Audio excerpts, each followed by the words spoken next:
Well, first of all, Mr. RUF, thank you very much to welcome us in this incredible, beautiful place. Just for reminding, we are here with the Premium magazine, which I write for, and as well, my channel, which is called Lux Gears.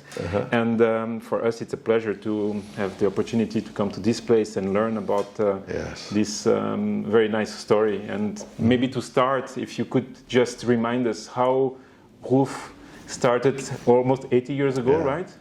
Well, the company started in 1939. Okay. My parents bought this real estate where we still are today.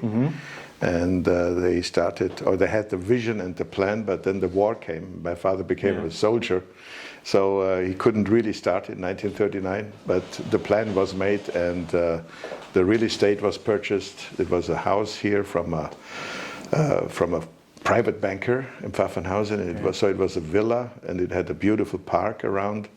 And because of the financial situations and the Black Friday that happened, he went bankrupt. The house was sold, and for over 10 years nobody bought it, and my parents bought it.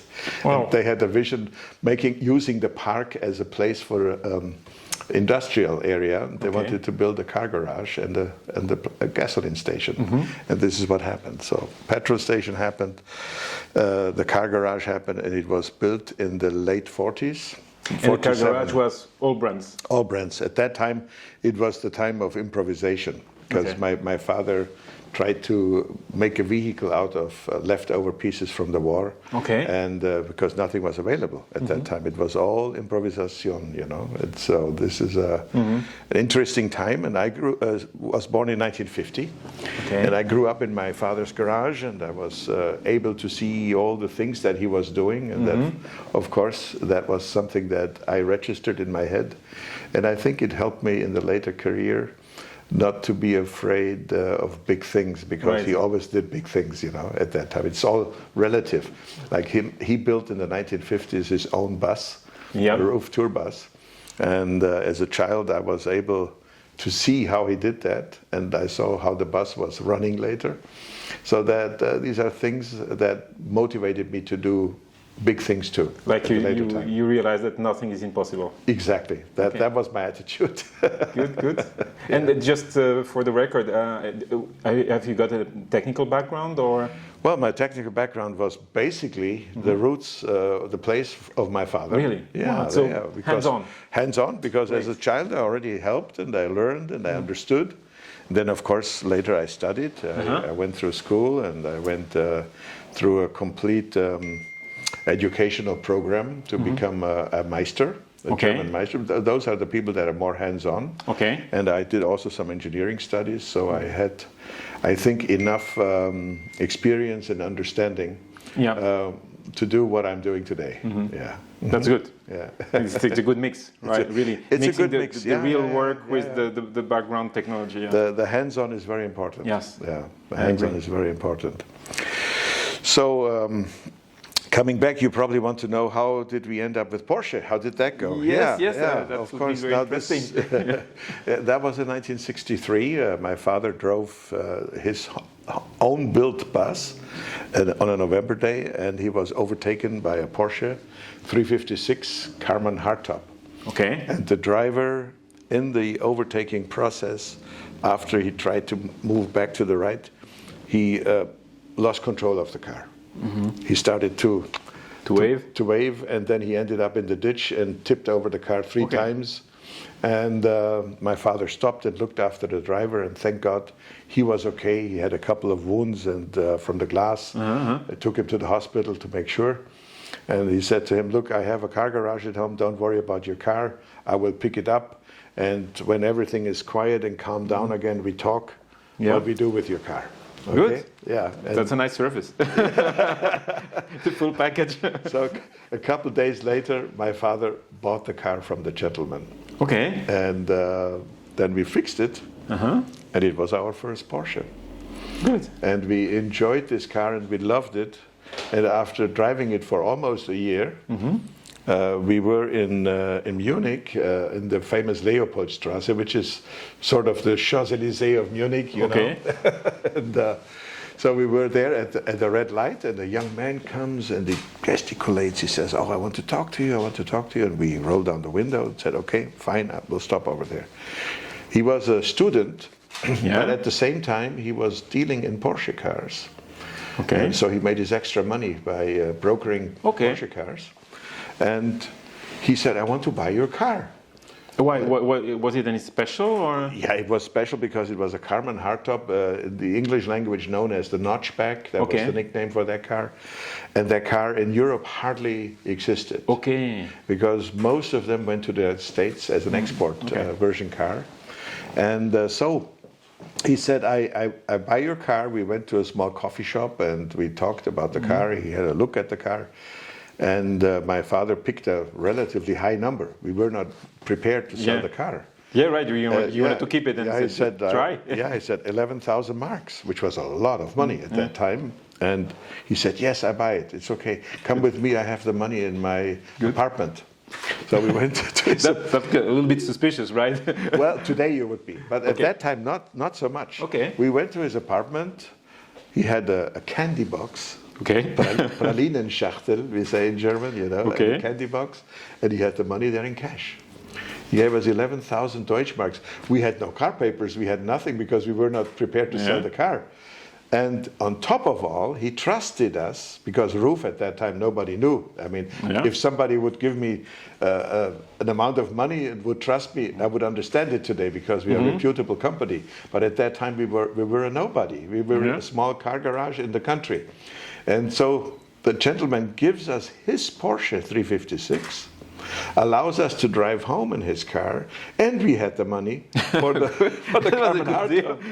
And on the next day he came on Monday, picked up the papers, and picked up his car. And that was so unusual. The reason I must say that is simply because we were at that time dealing in BMW cars, and we were a sub-dealer of BMW. Okay. But in 1963, BMW was about the worst brand you could have.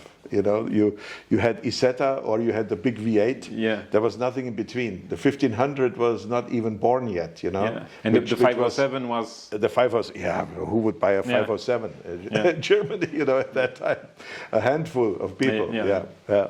So nevertheless. That was our experience, and my father said, "I have never seen anything like that in my life. This is the craziest car sale I ever made.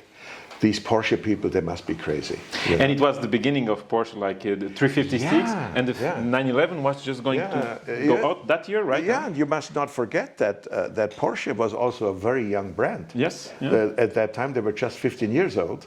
Right. And the Porsche drivers, there were only very few people. I mean, today you drive through Munich, you see a Porsche every 10 seconds, But at that time, a Porsche, if you saw one once a day, I mean, not even that, maybe once a month, if you were lucky, you saw one, And so that was so special that you could already sense that these are people with a very, very special taste, avec un très bon goût, très spécial. These were passionnés, absolument passionnés. Nothing rational. Everything got to be irrational. Okay, good. That's a good product. That's the beauty of it, Yes, that's true. And we are still in that, and this makes me happy, totally happy. It's a fulfillment that we are working in the irrational. Passionné. That's what it is. And so that was the beginning of the story. And what happened afterwards? How come that you built up the company into Porsche? Well, like gave you some ideas? I was 13 years young. 13. Yeah. So you remember all these details? Of course, because I lived it. I lived it. That's fantastic. And then a year later, in 1964. We are driving on the Autobahn with an old Opel, and it was a rainy day, and suddenly a car flew by that threw water at us, and it had an incredible sound, something I have never heard before, an engine sound that you cannot describe. It's something that goes under your skin, it gives you goosebumps, something like it has never happened before, And guess what it was? It was 911? 901. It was 901. Yeah, because in '64 it was not a 911. That's something maybe we should tell to the audience. What is a 901? Well, the 901 was the name of the project at Porsche of the new model that would come after the 356. But at that time, nobody called the original Porsche a 356. There was no need for it because you only had one Porsche, which was that one, you know. Okay. And so the new project was named after this number that the engineers had, which was project number 901. And well, the story of the 901, everybody knows that pretty much. I think the car was shown in Frankfurt at the Frankfurt Auto Salon and also later in Paris. And they called it 901 because they had no other idea. There was no marketing strategy behind it. It was just the engineer's name. Yeah. And then Peugeot came and said, you cannot do that. Because we own the zero. We need the zero for the manivelle. You know that? my Peugeot has the zero in the middle. Good. Funny. Okay, so the Porsche fixed it very quickly. They put another one in there, and that was it. And it was the 911, you know. Thank you, Peugeot. Okay, so it was a 911 basically. Yeah, but it was 6-cylinder. I know it was in April of '64, so it had to be a prototype. Yeah. No 901s or 911s were produced, so it had to be a prototype, and it was a blue car that I saw. Okay. So I think it was the car called Quickblau, the prototype. Okay. Which was Mr. Piek's car, you know. Okay. He drove it at that time. Okay. Yeah. And so that car was flying by, and I said to my father, I have had a hobby magazine. The hobby magazine was for the youngsters, and they showed technical things, also sometimes some paparazzi pictures of cars that haven't been out yet. And they said the new Porsche is expected to Type 2000, they thought it would be called, because it had a 2-liter engine. And it had a 6-cylinder engine, and that was the sound that I heard, and that sound is still there, and I'm still living of that. then you influenced your dad to go onto the 911? Yes, and a year later we had the first 912. Yeah, the 4-cylinder, the 911 4-cylinder, and then the 911 came. And, to the shop, and of course I was the best lawyer for doing what we are doing today. I convinced my dad. I said, look how well we sold our 356, the Carmen hardtop. Let's continue this. This is the right business. We need to do that. So we made a reputation for repairing and servicing Porsches. Okay. And that was the 60s. In the later 60s and the 70s. And then in the early 70s, we started to make the first special cars with combinations that were not available from Porsche. And then there was a proclamation of the Porsche company that they will stop the 911 in favor of the 928, because the 928 was supposed to supersede the 911. And I was one of the diehard people who said, okay, that may be the case. Maybe this is going to happen. From my heart, I didn't believe it. Nothing wrong with the 928. It was a fantastic car, but a different car. Completely different. And I was sure that there will always be somebody who likes a 911. And so this small community of the 911 people at that time, they did not believe in switching to another car. They approached me and said, Mr. RUF, can you build me a 911 in 5 years from now when Porsche stops making one? And I said, don't worry, when Porsche stops making it, we will make it. Wow. and with this attitude, I continued with the 911 very strongly, and it motivated us to make more 911 because Porsche made less 911. You know, less 911 not in the quantity, but they reduced the performance. They took some of the sporty character. Like, think of the 2.7 RS mechanical fuel injection. All these things were removed. The CIS fuel injection came. The 911 was no longer the one that we knew from before. You know, and it was the time of the 3-liter CS or something? No, not even. SC. It was called 911 SC. 911 SC, yes, that was the time. And they said, well, maybe 2 more years and then it's the end. No more 911. And at that time, we were going stronger in the 911. And you said you were doing some improvements to the 911. What kind of improvements were there? Like mechanical or accessories? Mechanical and sportier. Okay. Going a little bit more radical, you know, like the Carrera RS. At that time, the RS 3-liter came out, and then later the turbo came. Yep. And our first RUF turbo already had a 5-speed gearbox, because I always believed in the 5-speed. Whilst Porsche had this strategy, this engine has so much torque, it doesn't need a 5th gear. So they didn't want to develop a 5-speed? No, they were fixed on this 4-speed thing, but funny enough, in 1989, in the last year of production of the 930, it had a 5-speed. So we were confirmed at the end. Yeah. But by then we already built 270 5-speed gearboxes. And that was also very, very important for us, because we made the 930 turbo a lot more powerful, not only in the amount of horsepowers, but in the drivability, because suddenly you were always in the correct gear, not always in the wrong gear, you know?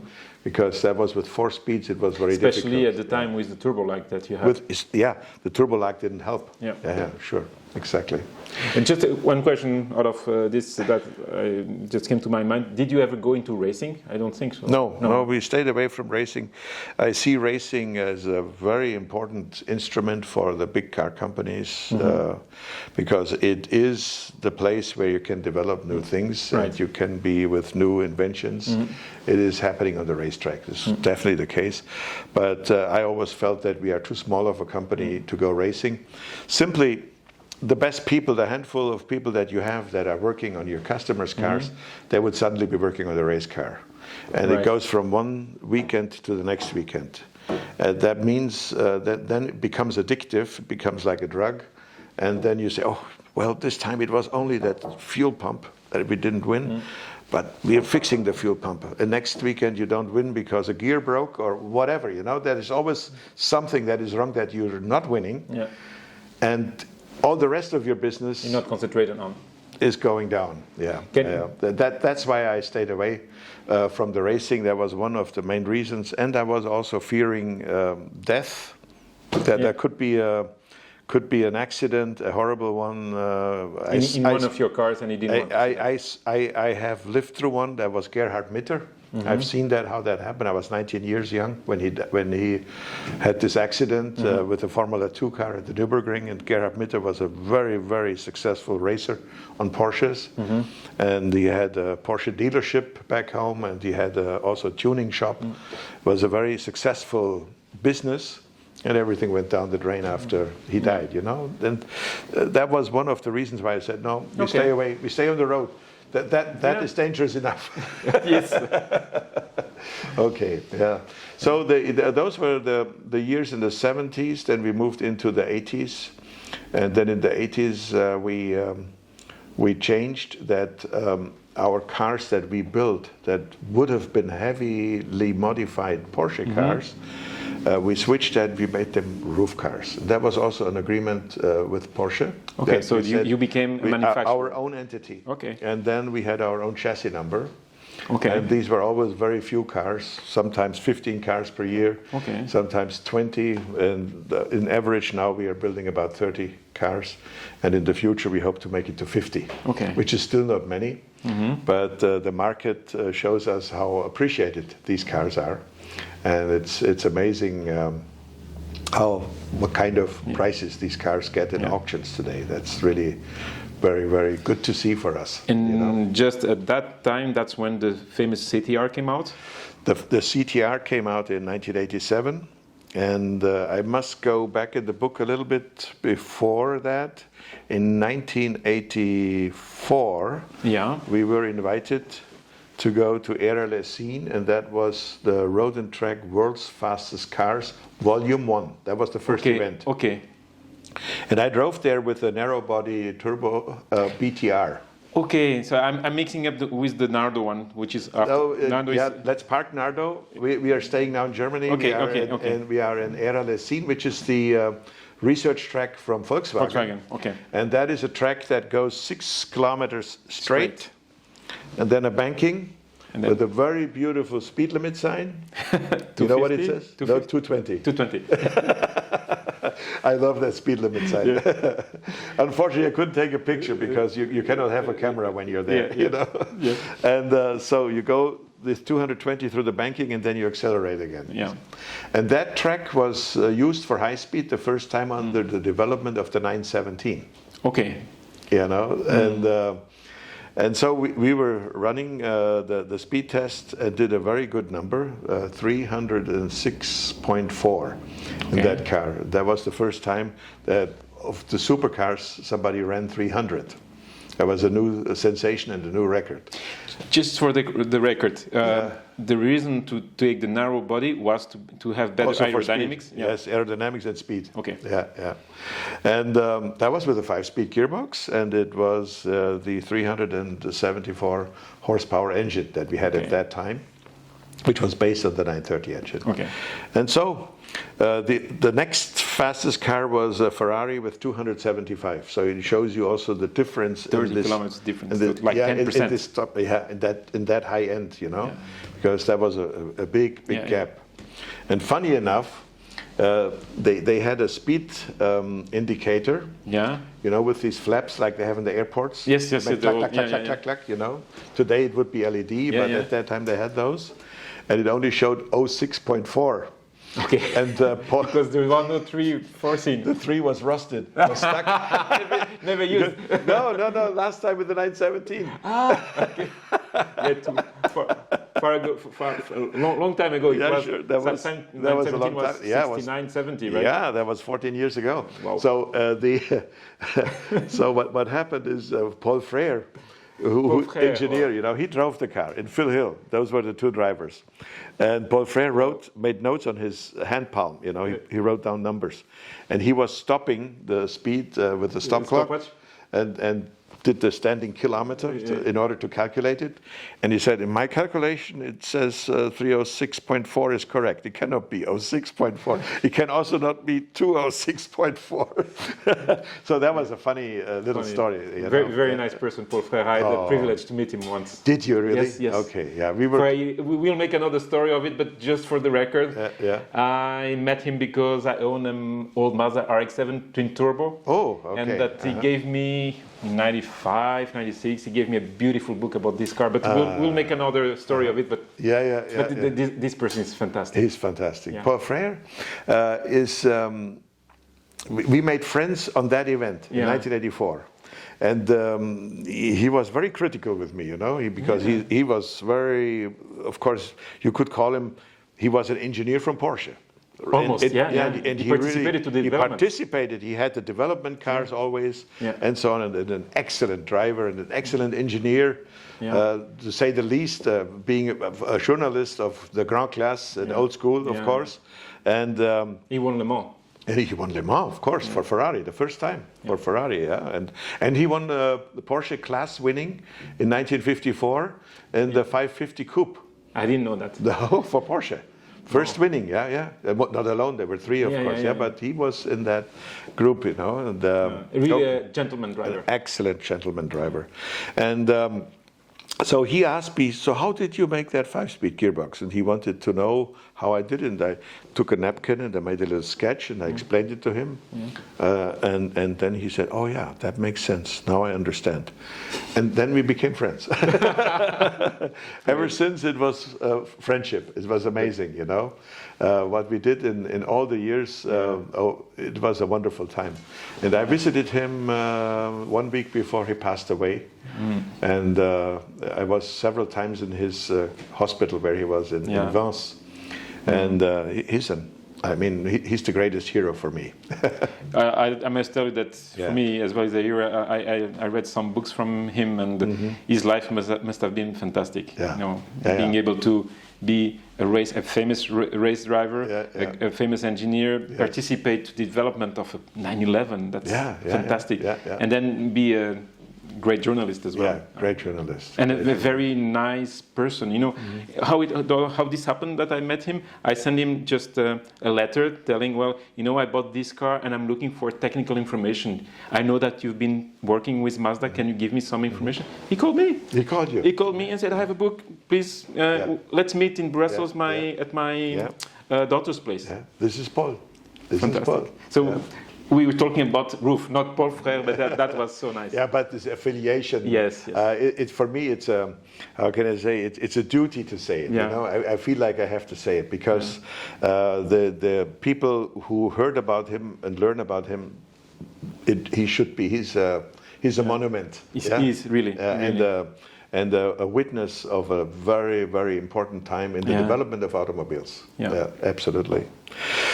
Okay, so where are we now? That was 84 in Era Lessine. Yes. And then in 87, the next event happened. And we said, okay, now we know what kind of events these are, because we didn't know at that time, is this a photo shooting? What kind of driving? But we learned that it was serious driving. Like so fast. So we knew what we had to present in 87, and that was the Yellowbird. And so we were there. Weather was exactly like today. It was raining, sun, everything in one day. And they were driving the cars, and we picked a 339.8 kilometers per hour, or 211 miles. And that was also a sensation. The next fastest was the 959 with 317. Wow. It was just freshly presented, you know. Wow. And you could say, no, I must explain the actual story of that car. That project started with the name 945R. Okay. That was our internal name for this project, and that goes back to 1980. Okay. We wanted to build a car with a flat nose. Okay. Yeah. Which was very much en vogue at that time. But we did not agree with the steep windscreen. We said the steep windscreen doesn't go together with the flat nose. Doesn't go together. So what we did is we came up with a 945R with a very slick speedster type windscreen. Okay. And the whole roof line of the car, the silhouette, was coming down, and it would have looked really very, very well. But then we understood and we heard in 1982 that Porsche is coming up with a supercar, the 959. Then we said, we don't want to be in that area. Let Porsche do their supercar, and we stay with the original 911 shape as much as we can, which we did. So we stayed with a very sober looking 911, just the rain gutter removed, which was a must for us. For speed? Yes, and keep the car relatively narrow.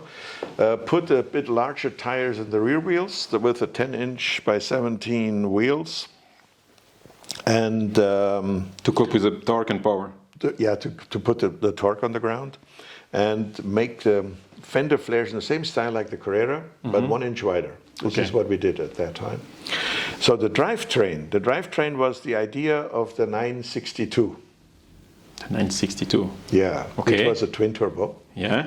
And it had an engine management system by Bosch, which the production cars from Porsche at that time were still CIS fuel injected. And there was no twin turbo, and so we said let's make it correct, and let's do an engine management system Motronic, which we got from the motorsports department of Bosch. Yep. And then we were able to develop our engine, and we came with famous strong horses from 469 horsepower. And from a 3.6? For a 3.4. 3.4 engine. And it was 1 turbo per bank of 3 cylinders? Yes. Okay. Yes. Typical B turbo. Okay. Yeah. Okay. So, and that engine was very robust, working well. We made the gearing a little bit longer in our 5-speed gearbox, and we drove the car to the track for a road and track, and we actually drove the first record on the Autobahn by finding out that the needle of the tachometer would go into the red and the engine would cut off. So we were looking on the transmission chart, the gearing chart. We said, oh, this is over 330. That's good enough. That's okay. So this is what we learned on that trip to northern Germany. And then so you hadn't tested the car before? We had no time. Okay. I mean, we had maybe 5 days of test driving before. Okay. The car just barely got finished, you know, for this event. Wow. And the final test drive was driving it up there, you know.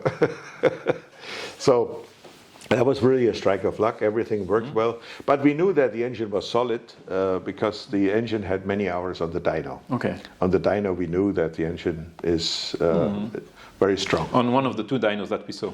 One of the two dynos. The old one with the shank? That was on the shank, yeah. Wow. It was on the shank at that time. Nice. You know that? Shank. I know that. I worked as an engineer. I did engineering studies, and I worked as an apprentice for my degree paper in a Belgian rally team, which doesn't exist anymore. And we had a shank bench. What is the name? RUF Sports. Je connais. I've been there. You met Mr. Lotterer. Yeah, and I think one before. It was also, you know, when they did the Belgia team with the SCRS. Yes. 911 SCRS. Yes, I was just after that. I was in 91. I was there when this happened. Okay. I visited. And actually, I participated. I was one of the two student engineers that upgraded the shank bench to a data acquisition system. So. Really? Yeah, at the time. Okay, you should come back to us. Yeah, I would love to. So we were the Yellowbird. Yeah. Big. So the Yellowbird put us on the map worldwide. Yeah. I mean, we already were present in Japan, but the Japanese people, they are also very, very passionate. Yeah. Very, very. How can I say They live the cars also. And so we had a great community. We had a roof club in Japan, which is still there, which is over 30 years old. And the CTRs were selling to Japan also very well. They bought 1/2 of the total production. We built 29 cars, and today the CTRs are skyrocketing. So you have a waiting list that must be... No, it was at that time. At that time, the 29 cars were also sold very quickly. Wow. And were a good investment. Yeah. You know, they started with 300,000 Deutschmarks, and now they go for 1.5 million euros. Wow. So it's a good investment. Yeah. So in any case, we were selling cars to the whole world. In America, we became totally famous. Because America is dreaming of speed and German driving, you know, autobahns, freedom, and so on. And so it was a good time. We continued developing. We continued to develop a twin-turbo engine with catalytic converter, which was a big challenge. But all of this happened, and this happened also in the 90s. Then we used the 964. The 964 was a very good engine, a great platform for a turbo. And we made a single turbo, which was called the RCT. Yeah. Which is also a very appreciated car today, the RCT, and we are still building those cars for the connoisseurs. And what is the difference on behavior of the engine? The RCT, we call it the quiet storm. It's an engine that doesn't have this sheer, brutal power. It is very well distributed over the whole band. It's more linear? Very linear, yes. And it is, how can I say, you drive and you suddenly realize that you're 50 kilometers faster, quicker than before, and you didn't even notice it how you got there, you know? Okay. So this is why I call it the quiet storm. And the looks of the car is very discreet. Okay. Yeah. Good. So those are the air-cooled, and in the water-cooled times, we participated with the...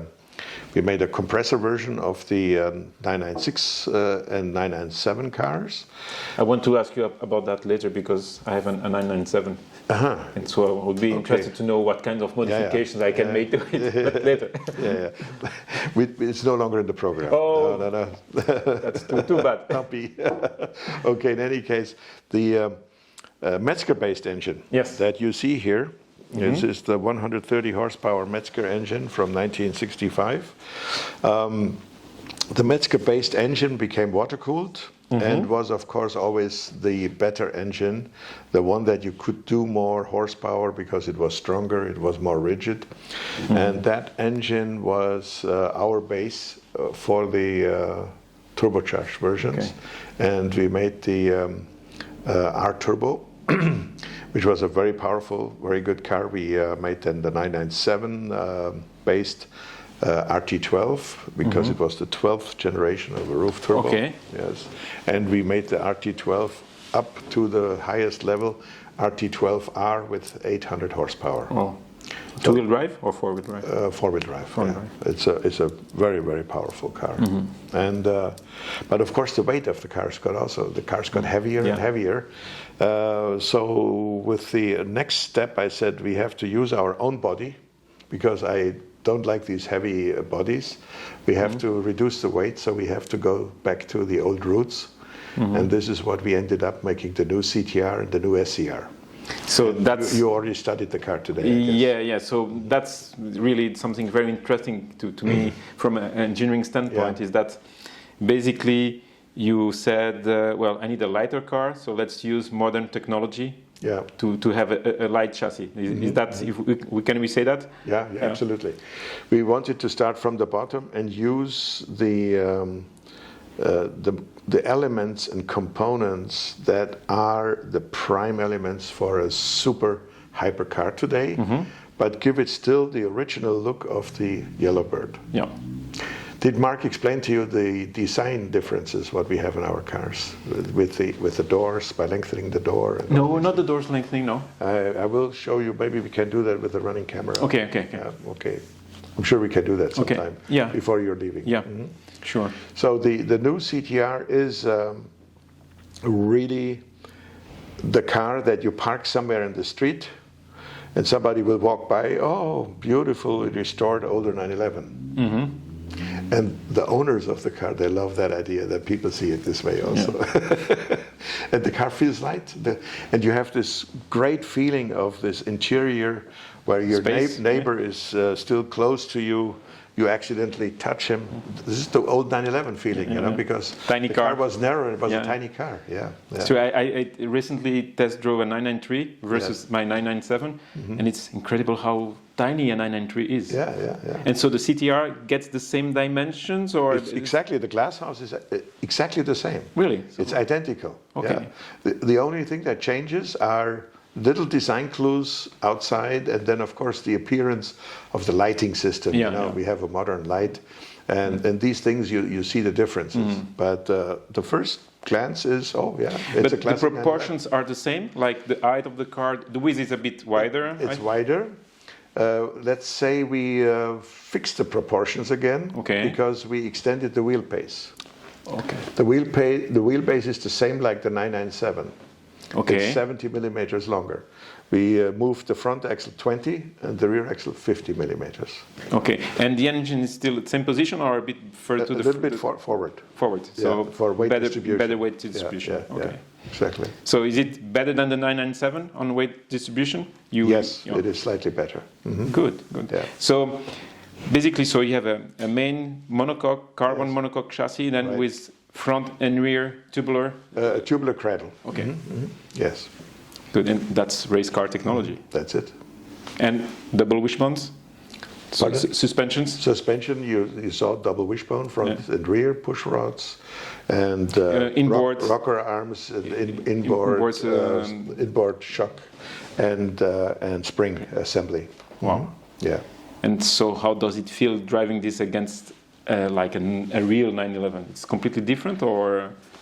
It still feels like a 911, but the feedback from the wheels and from the road is really like a race car.